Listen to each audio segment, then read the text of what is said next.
आपल्यासोबत आहे आशिष जयस्वालजी. सर, काय सांगणार MPSCच्या पेपर फुटी मुळे दादा भुसे यांनी राजीनामा द्यावा अशी मागणी होती. असं आहे की एखाद्या व्यवस्थेमध्ये काही चूक असेल, एवढा मोठा आपला देश आहे, इतकी टेक्नॉलॉजी आहे. आता पूर्वी हे काहीच नव्हतं. आता व्हॉट्सअप, फेसबुक, टेलिग्राम, इंस्टा असे अनेक माध्यम आलेले आहे.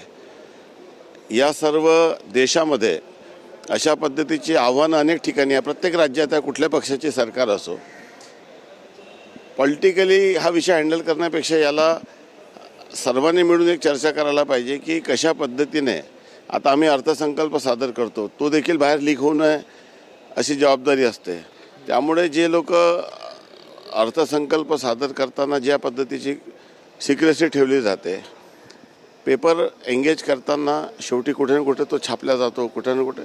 या संदर्भामध्ये देशव्यापी आणि वेगवेगळ्या राज्यामध्ये एक पॉलिसी ठरवणं आवश्यक आहे. काँग्रेसकडून राजीनाम्याची मागणी होते दादा भुसे यांच्या. ते काँग्रेसचं आता ते घरी सर्व आतमध्ये नैराश्यातून बसले होते, आशा पल्लवी झालेल्या काही लोकांच्या. तर त्याला तो त्यांचा विरोधी पक्षाचा तो कामच आहे. परंतु राजकारण करण्यापेक्षा धोरणात्मक निर्णय घेणं जास्त आवश्यक आहे. शरद पवार NDA सोबत येण्याच्या परत चर्चा सुरू झालेली आहे. पवार साहेबांची पंतप्रधानांसोबतची भेट असो की इतर असो, मला असं वाटतं की या संदर्भामध्ये कुठलंही पूर्व कल्पना कोणाला मिळू शकत नाही. पवार साहेबांच्या मनात काय आहे. जेव्हा सत्ता स्थापन होती तेव्हा देखील त्यांनी मोदीजींची भेट घेतली होती. वारंवार ते मोदीजींची भेट घेत असतात वेगवेगळे कारणं सांगून. आपल्याला आठवत असेल महाराष्ट्रामध्ये जेव्हा महाविकास आघाडीची सरकार स्थापन झाली होती किंवा त्या सत्ता संघर्ष सुरू होता तेव्हा देखील त्यांनी भेट घेतली होती. परंतु पॉलिटिकली भविष्यासाठी देशामध्ये आता मोदीजीचं नेतृत्व हे सर्वमान्य झालेलं आहे. आणि अनेक राजकीय पक्ष ज्यांना पहिले अस्पृश्यता वाटत होती, आता हळूहळू सर्व. नाहीतरी तुम्हाला आठवत असेल 2014मध्ये जेव्हा भाजपची सरकार स्थापन झाली होती तेव्हा त्यांनी बिनशर्त पाठिंबा दिला होता. त्यामुळे उद्या ते काय करेल याबद्दल कोणी भाष्य करू शकत नाही. कर्जमाफीची दुसरी यादी आली, काय सांगणार? कर्जमाफीच्या संदर्भामध्ये माननीय मुख्यमंत्री आणि दोन्ही उपमुख्यमंत्री यांनी अतिशय सकारात्मक निर्णय घेतला. शेतकऱ्यांच्या कर्जमाफीचं आम्ही वचन दिलं होतं आणि महाराष्ट्राच्या इतिहासात मग 7.5 आसपासचं वीज बिल माफी असो की जुनी थकबाकी असो की कर्जमाफी असो, एक मोठा निर्णय PM किसान CM किसानच्या धर्तीवर शेतकऱ्यांच्या हितासाठी निर्णय सध्या होत असते. आणि हा एक मोठा निर्णय घेतलेला आहे. टप्प्याटप्प्याने यादी जाहीर होईल आणि खरा लाभार्थी वंचित राहणे याची दक्षता घेतलेली आहे. मानव वन्यजीव संघर्ष होऊ नये म्हणून AI आधारित टेक्नॉलॉजी तुम्ही लॉन्च केली तुमच्या क्षेत्रामध्ये, काय सांगणार? काल त्याचा ट्रायल घेतलेला आहे. एकदम हाय इक्विप्ड, खूप दूरपर्यंत वाघ, बिबट किंवा अस्वलसारखा प्राणी दिसला तर तो अलर्ट मोडमध्ये जातो. कोणी एखाद्या वानर किंवा एखाद्या सांबरनी कॉलिंग दिली तरी तो सायरन वाजवतो. आणि समजा वन्य प्राणी जर गावात येत असेल तर ॲडव्हान्समध्ये त्या गावाच्या सर्व लोकांना मेसेज जाईल आणि फॉरेस्टलाही मेसेज जाईल. अशा पद्धतीची एक टेक्नॉलॉजीचा पायलट प्रोजेक्ट आपण पेंच अभयारण्यामध्ये या ठिकाणी केलेला आहे. मार्बलमार्फत हा प्रकल्प करण्यात आलेला आहे.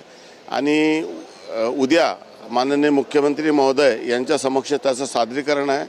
त्यांना ह्या सर्व बाबीची माहिती देऊन उद्या एक छोटंसं उद्घाटन या ठिकाणी घेण्यात येणार आहे. प्रश्न, ते MIDCला विरोध होतोय शेतकऱ्यांचा, त्याचा काही विचार होऊ शकतो सुपीक जमिनीबाबत?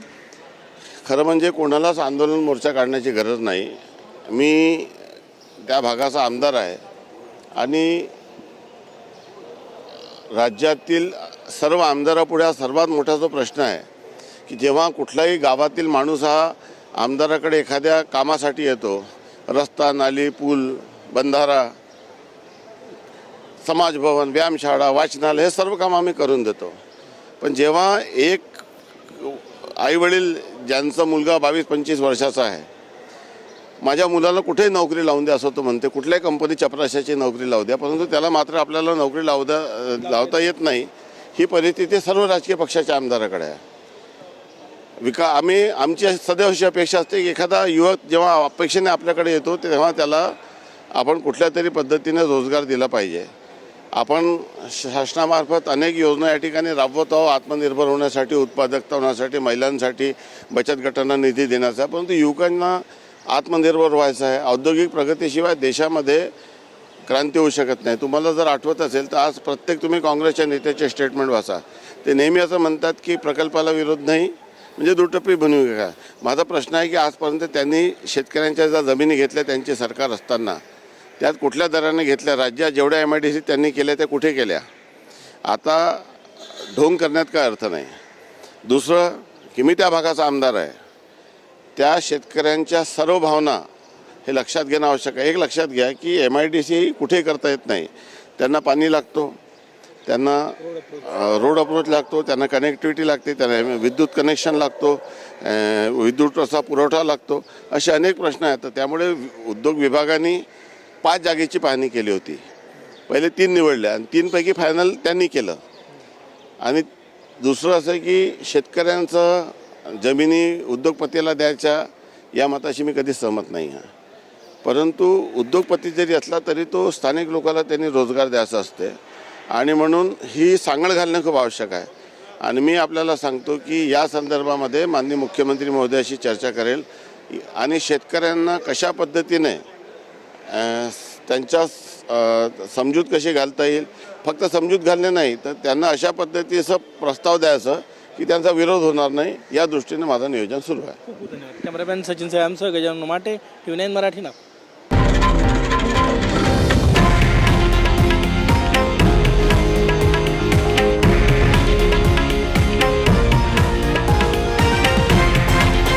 हे आहे देशातील नंबर 1 न्यूज नेटवर्क आणि आपण पाहत आहात TV9 मराठी, एकमेव.